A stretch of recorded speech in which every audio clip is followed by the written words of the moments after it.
मित्रों नमस्कार। मित्रों आज हम बात करेंगे जो 2025 में महापर्व होने वाला है। हम लोगों की समस्याओं को हम लोगों को जीवंत करने के लिए जो एक विशेष समय आता है उसके बारे में चर्चा करेंगे। वो क्या है? महाकुंभ। महाकुंभ की विशेषता यह है कि पहले एक छोटी सी कहानी आपको सुनाता हूं। जो समुद्र मंथन जब हुआ था, जब सृष्टि में हर जगह कोलाहल मच रहा था, उस समय समुद्र मंथन किया गया था देव और दानव के बीच में।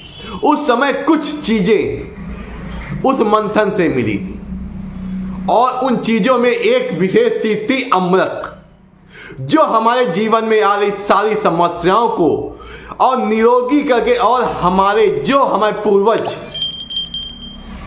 जो तृप्त नहीं हुए थे उनको तृप्त करने के लिए अमृत की कुछ बूंदें 4 स्थानों में पड़ी थी।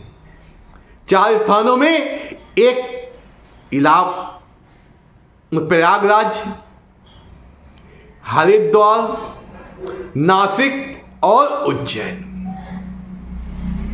और उसके बाद को जो पुण्य काल समय आता है 12 वर्षों बाद आता है, वो है महाकुंभ काल। कुंभ माने घड़ा, अमृत का घड़ा।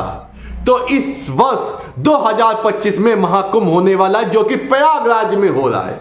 और इसकी विशेषता ये है, ये जो महाकुंभ होता 12 वर्षों बाद होता है, लेकिन ये जो स्थिति जो योग बन रहे हैं, वो जब 12 महाकुंभ के पहले जो योग बना था वो योग इस बार बन रहा है, क्योंकि इसका मतलब 144 वर्षों बाद ये योग बन रहा है।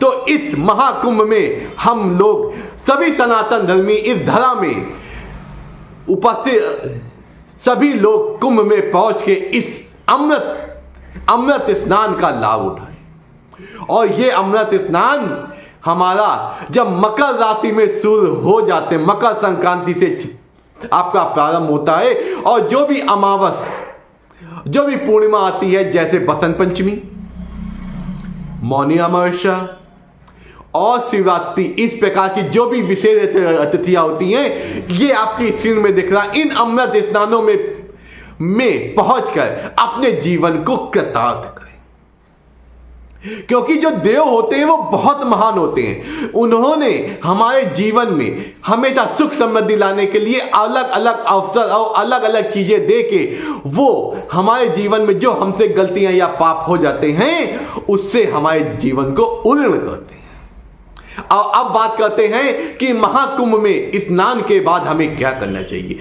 यह बात बहुत विशेष होती है। स्नान के बाद हमें किसी भी साधु संत या अपने से बड़े व्यक्ति के चरणों को स्पर्श करें।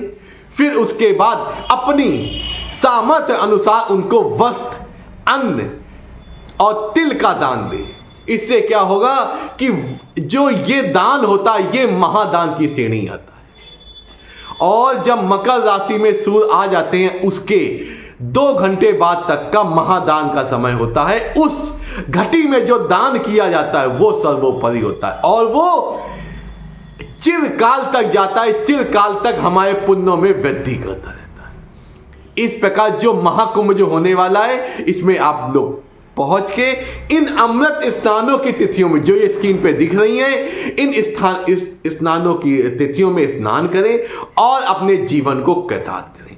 और दान, धर्म इत्यादि करके अपने जीवन में जो भी पाप है, जो भी दुख है, जो भी कष्ट है, इसको दूर करें। ऐसा है कि जब मनुष्य जन्म लेता है उसके ऊपर कुछ ऋण हो जाते हैं। पृथ्वी ऋण, ऋषि ऋण, उनमें महान होता है। और अगर आप कुंभ में पहुंचकर जितने भी कोई ग्रंथ हैं, कोई भी ग्रंथ की कुछ पंक्तियां पढ़ लेते हैं तो ऋषि ऋण से आप उऋण हो जाते हैं। इस प्रकार आप महाकुंभ में पहुंच के अपने जीवन को कृतार्थ करें और अपने जीवन में जो आ रही समस्याओं को दूर करें। नमस्कार, आपका दिन शुभ, आपके जीवन में कोई समस्या ना हो। हर हर महादेव।